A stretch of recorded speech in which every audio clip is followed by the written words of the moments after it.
crappy clients. Drum roll, right? Are any of you nodding your head when you saw the title of this live stream, of this podcast? Yes, right? I mean, we've all faced crappy clients, and sooner or later you will face them. So God bless your soul if you're one of the rare lucky ones who's never had a bad client experience, because those bad clients are out there just waiting for somebody nice like you to come along. And so today I'm going to help you, maybe save you some heartache, whether you have experienced this or not. If you haven't, this should prevent this from happening. And if you have, you may wonder why you keep getting them. Honestly, bad clients sometimes feel like bad boyfriends. There's a chance once you've been divorced that you'll be divorced again. Yikes, right? What happens is we develop a certain type that we feel comfortable with, and then we keep getting the same type of person over and over again. And we just can't change it until we recognize, hey, this isn't normal. Like, I shouldn't be having multiple bad experiences. What's wrong? And unless you go back and analyze what the problem is, you will keep getting over and over again crappy clients. So before we go into it, two things. Number one, I'm going to define for you, based on my story, what is a crappy client, right? I'm going to actually tell you my story. And then I'm going to go into what a great client is, because of course, before we even begin, the word crappy is very opinionated, and the word excellent is very opinionated. So what do they look like? But let me tell you my story first, because I'm dying to tell you my nightmare client story. You guys ready? Okay. So this is the story about one of my worst clients. Just for the purpose of this exercise, we're going to call him Bob. Bob is long gone. I don't have any contact with him, but I'll never forget Bob because he was such a bad client. So he hired me as a business coach, and he wanted help with his new business, especially on LinkedIn, to attract more clients, because I've always had a very strong presence on LinkedIn, and I get a lot of new customers and inquiries via LinkedIn.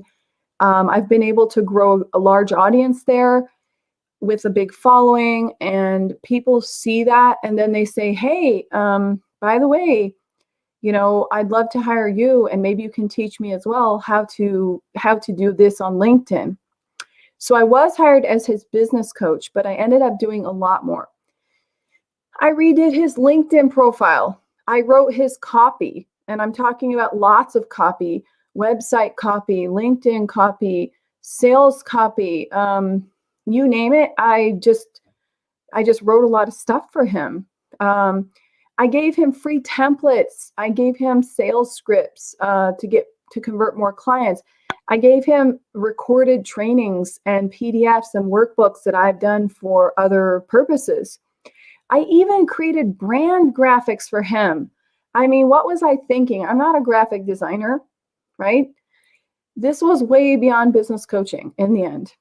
Plus, the worst thing was that I did it all for a discount, because at the time I was drunk or stupid or both. What I was thinking is that I am coaching for a higher calling to help as many people as possible. And I realized that at first I wanted to do life coaching to help people. And then I realized that the best way I could help people was actually by business coaching, because I have these business skills.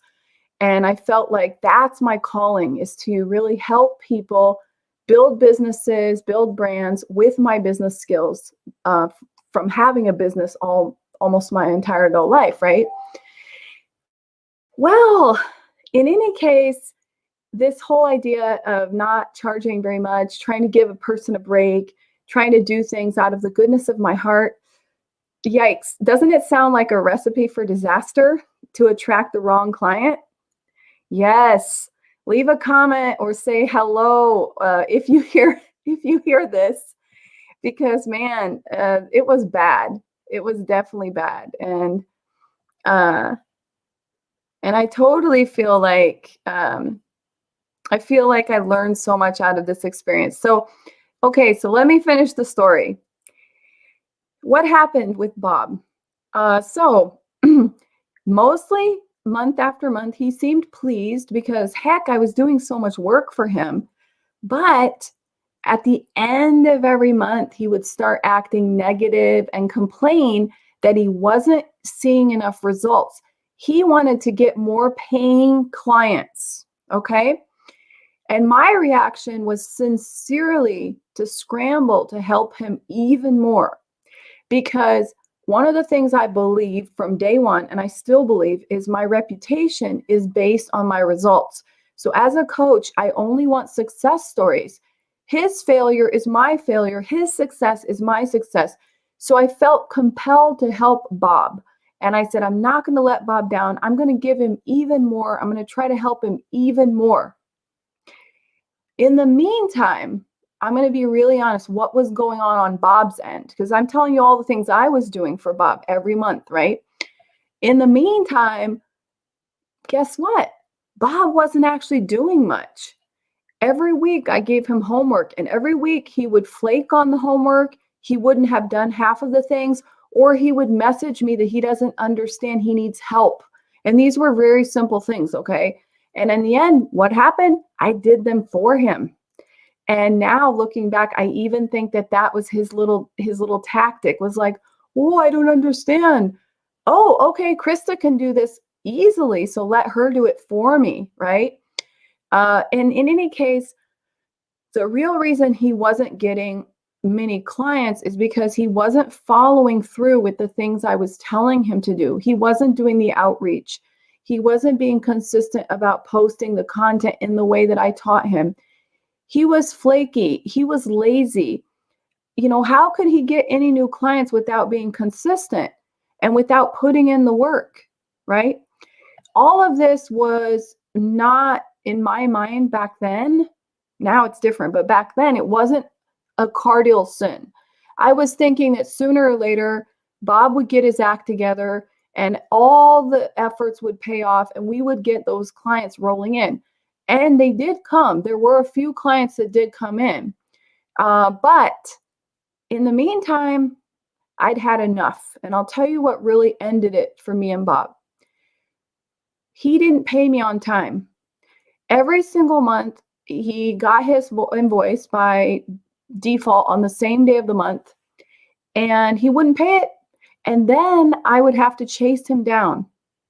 And I worked with him ongoing. So we regularly had meetings and sessions and DMs and emails. And I would have to mention it to him. And believe me, I have no problem discussing money, right? I mean, I've been a business owner for years. So talking about money isn't a big deal for me.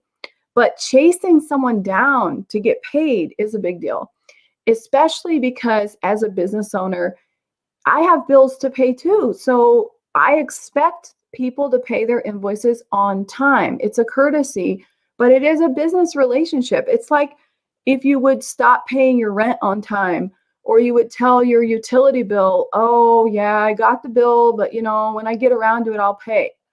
That's not how you do with anybody. And so for me, it was a major red flag and it was a sign of lack of respect. It had nothing even to do with the money because remember, I'm giving him a huge discount. So in the end, I just felt like that was just the last straw. I was tired of chasing him down month after month, and it really stressed me out. So in any case, I determined his attitude to be self-centered, arrogant, lazy, and wanting me to do everything and almost spoon feed him the results. And that's not business coaching, right? So the bottom line is he was what I would call a crappy client. So now let's define crappy versus excellent, right? So a crappy client is one who doesn't put in the work. That's number one. The main requirement that I have for a good client is somebody who's serious about growing their business or whatever it is you're coaching. If you're a weight loss coach, they need to be on board with following your program. If you are a financial coach, same thing. relationship coach, whatever is going on. They hired you because they have a problem you can fix.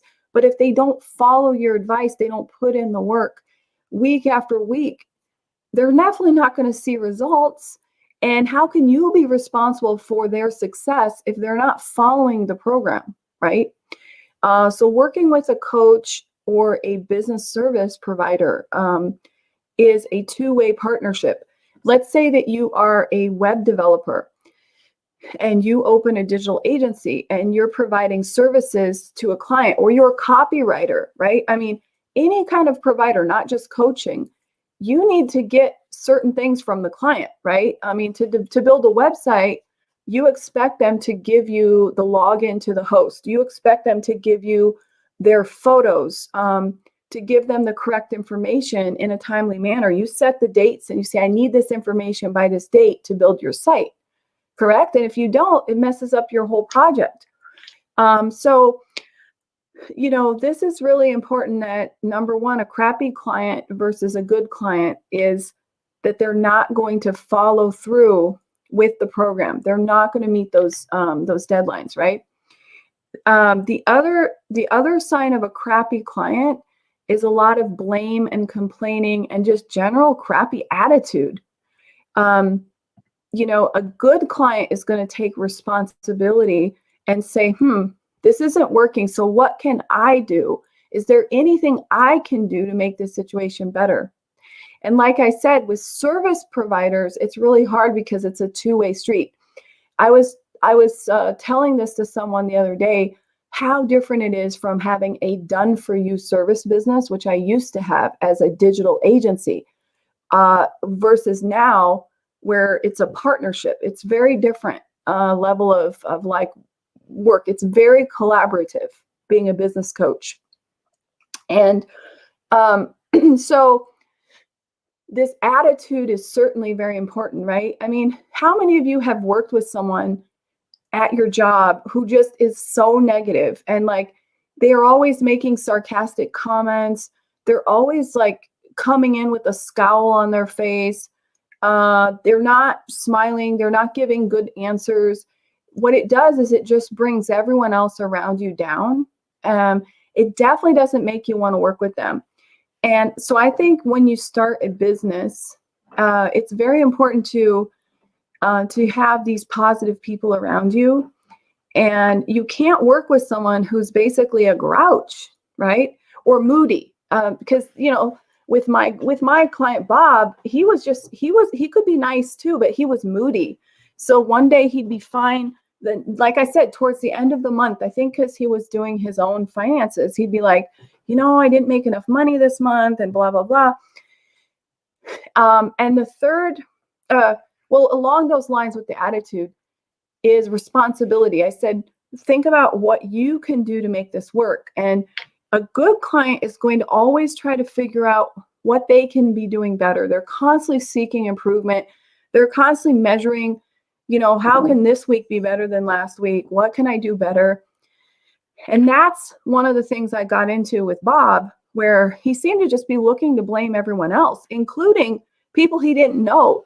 Like he would be online, he'd be like, yeah, I saw some coach today who did this and that, and I'm so mad at this. And I'd be like, why are you wasting your energy instead of doing the homework I gave you, instead of doing the outreach I told you to be doing? You're wasting your time checking out competitors. Like, so that's a big red flag between an excellent client and a crappy client.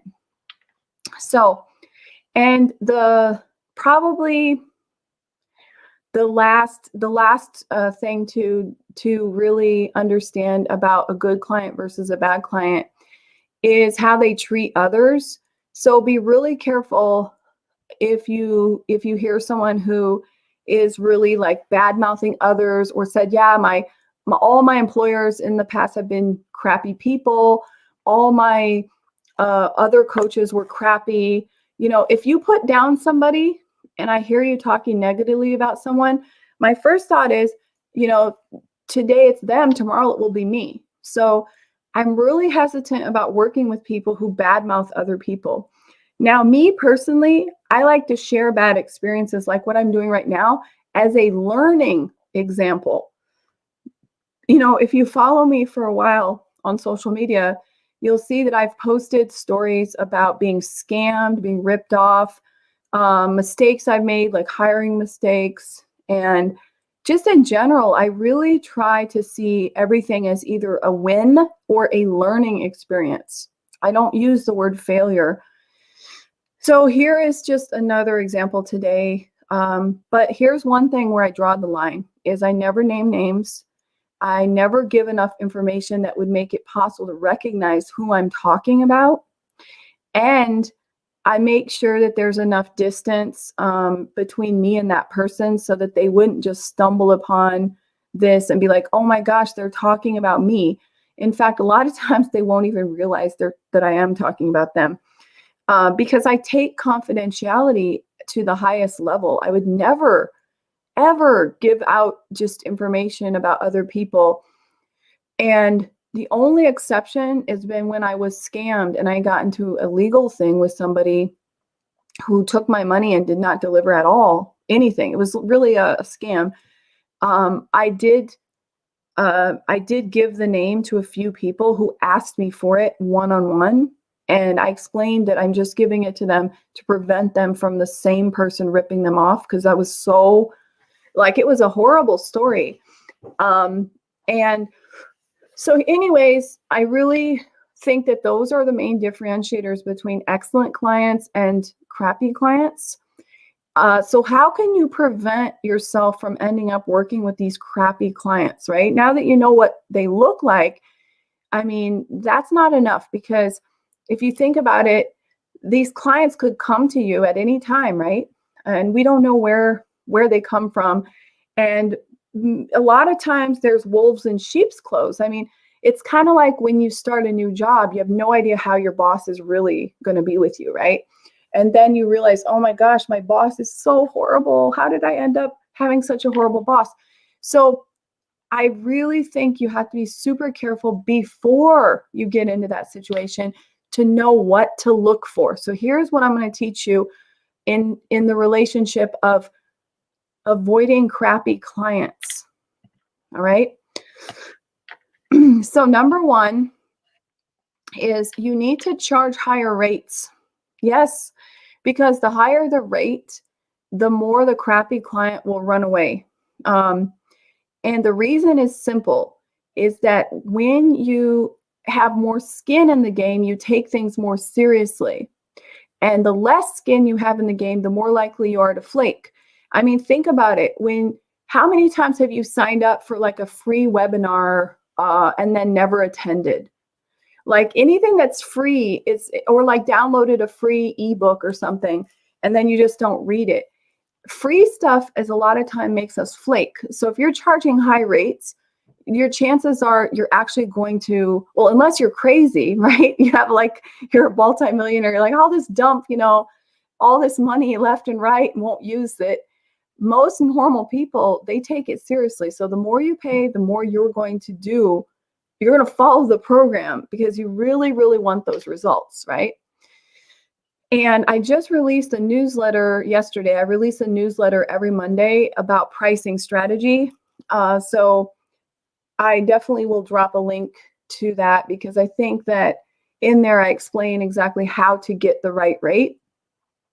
But today we're just talking about how to scare off these bad clients so that you stick with quality clients. So then the second way to get rid of them is limit your services strictly to the contract. So there's an expression that goes something like, put out your hand and the person will bite off your entire arm or something. And that's kind of what happens here, which means I thought that I was doing Bob a huge favor by giving him all these additional services, adding on things, giving him additional time, because I sincerely wanted to help him. But as you can see by my story, I was actually dragging him. I was the one carrying him almost, and he wasn't pulling his own weight at all. And I should have fired him a lot earlier, actually.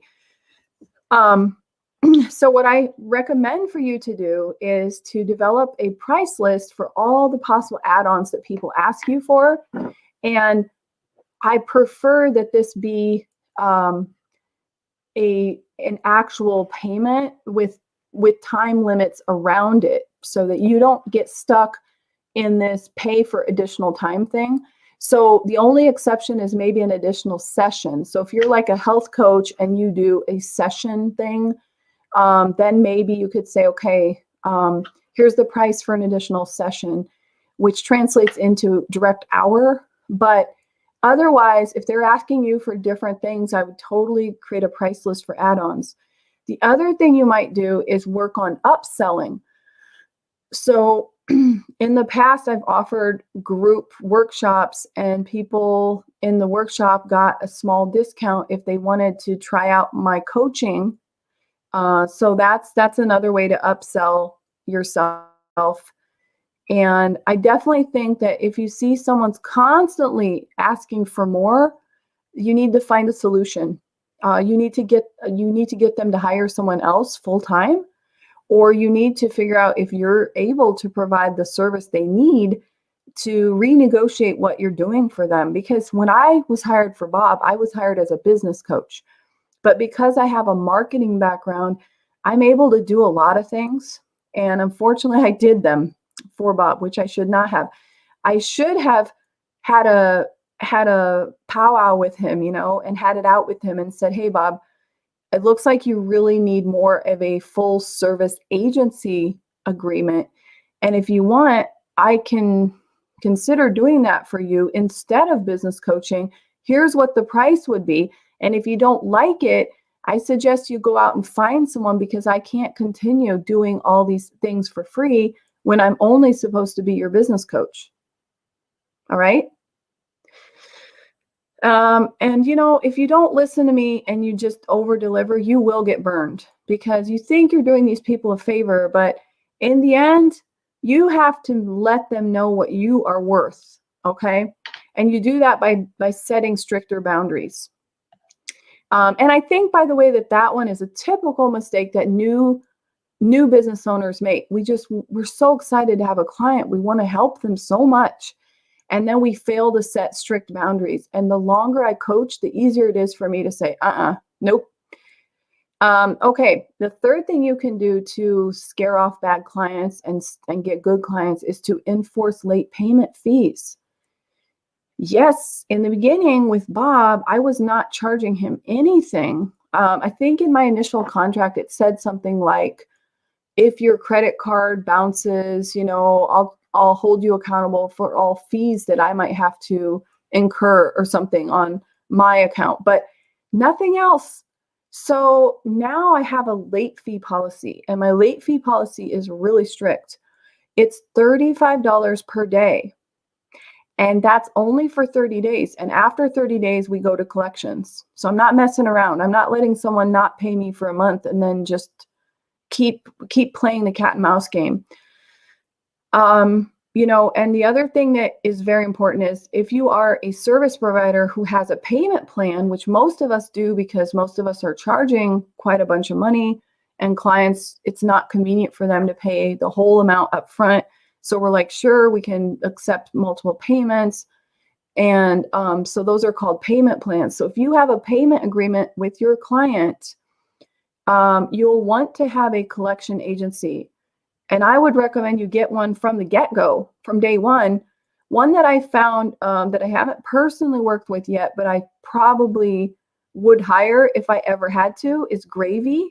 So many other business coaches are using this collection service, and it's heard great things about it. Okay. And then that will definitely scare them off. If they're thinking remotely about not paying you, that should really do the trick.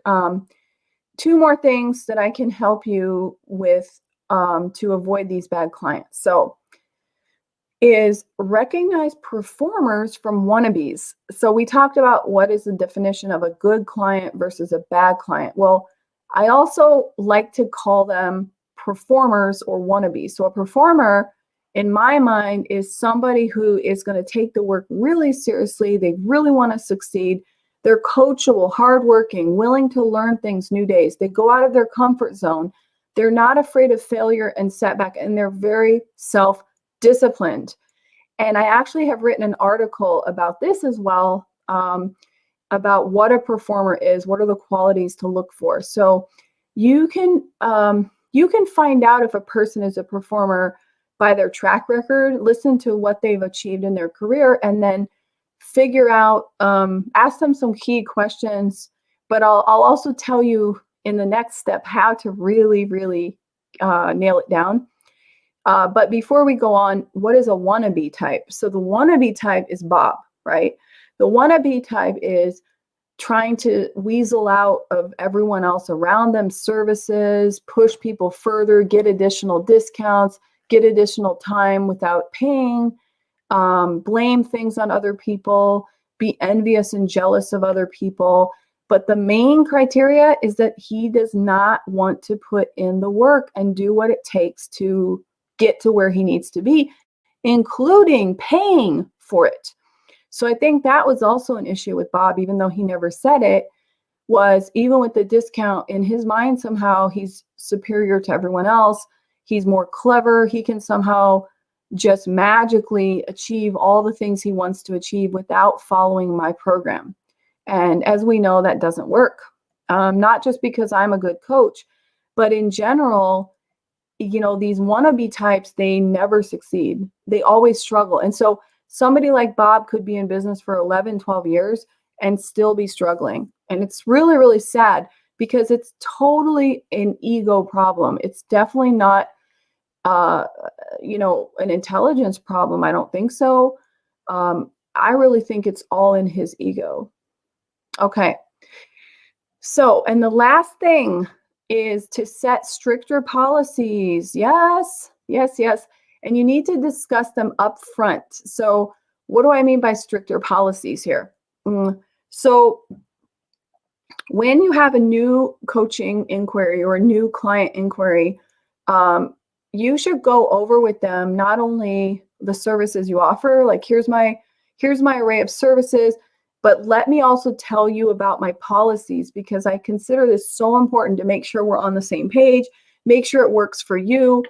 And what you can do is you can send them the contract for them to review, and you can tell them to read it really carefully, because what I recommend for you that will scare off the wannabes is set your rates higher and combine it with stricter policies to make sure that they are committed and they understand what their responsibilities are. So some of the things that I would like you to put in your contract, but it's up to you, are a rescheduling policy. So we don't want flakes. So you know, my rescheduling policy is 48 hours. And if you don't reschedule, you lose your session. So that's it. Same thing for no-shows, you lose your session. I also like to put an expiration date on all my services, because I don't want someone to say, oh, well, you know, we're not done yet because you didn't perform the services in the agreement. And I'm like, well, it's use it or lose it. So it expires. So you better schedule it or else it's gone. And this is the case, by the way, if you go to a gym and you hire a personal trainer, a lot of those packages expire, and they're doing the same thing because they don't want people to have, you know, say 3 years, 4 years down the road, oh, I still have services that I didn't use. And then I already talked about the late fee penalties and the collection agency. So those are, having a strict payment policy is super important. Another thing you might consider is having an in-scope or an out-of-scope clause, which goes into detail and says, here's what the contract, what are the things that I can do for you, and here's the things that I don't do for you, or anything beyond that would be, and explain what would happen. Like maybe I'll send you a proposal for out of scope, for additional services, etc. Because you don't want someone to say, well, I thought when I hired you that you said you're a marketer, you can do anything. So I just assumed that you would do everything for me for free. You know, you don't want any misunderstandings. And what's really funny is that I've been in business 20 years and I have seen so many crappy clients who are like trying to weasel out more services. And it's really a lack of integrity. It really is. But they will say things like, well, you're false advertising because you talk about marketing. And so I just assumed you would do all my marketing. Or it wasn't in the contract explicitly. So it's your word against mine. It's a misunderstanding. So whatever. So it's just better to really be clear what is in scope, what is out of scope in your services with anybody. The other thing, but most important thing I feel is you need to require people to comply with your program. So if they're going to be on board, they have to be a full partner, because remember, this is not like a done for you service. So if you're a coach, you're a online business, you need things from your client and you need to make sure they comply with those things. So put it in your contract. Be really clear about what they need to do, because you don't want them later to come back and say, oh, I want a reimbursement, or, I'm firing you and I don't want to pay the final invoice or whatever because I don't feel like I got what I paid for. Well, did they comply with the program? Do you have in writing that they did all the homework, that they followed through with everything that you told them to do and they still didn't get results? That's what I see a lot of online businesses doing right now, is putting it right on their website. What's their reimbursement policy for courses, for example? And I've seen people say, we will reimburse you if you provide proof that you have done every single piece of homework, and you need to provide it in writing. We need to see the homework to make sure you did it, and then a detailed explanation why you didn't get results. And we will personally either help you free of charge, or we will give you your money back, because we're so sure that if you followed what we're teaching, you would see the results that we promise. So that's super important, because I think sometimes, like with Bob, there's these kind of clients who just need to be spoon-fed or carried, or I don't know what, but they really don't understand that this is a problem. So then they just want to blame you. Oh, I didn't get results. But you're like, did you put in the work, right? I need the proof. So I hope that some of these things were helpful for you. My goal is just to make sure that you don't experience anything like I did with Bob. And I know it's so hard. I know when you first have a new client that you want to celebrate, you're excited, you're just like, I'll go at any length to help you. But unfortunately, that's not how it works. So the more clarity you have up front, the more you can avoid entering into a contract with the wrong person. And that's a win-win, because honestly, you don't want to waste your time, but you don't want them to end up losing their money, losing their time, and being frustrated either, right? So let's go out there, guys, and let's build beautiful businesses. Let's help a large amount of people. And most importantly, let's make some money, okay? Let's make money, make people happy, and be zen. Thank you for listening, watching, and I would really appreciate if you subscribe to my podcast if you want to get more information about money, marketing, and mindset. So I do have a weekly podcast and a weekly newsletter that goes out every Monday. So thanks for listening, watching, and see you guys soon. Have a great Monday, a great business wherever you are. Take care.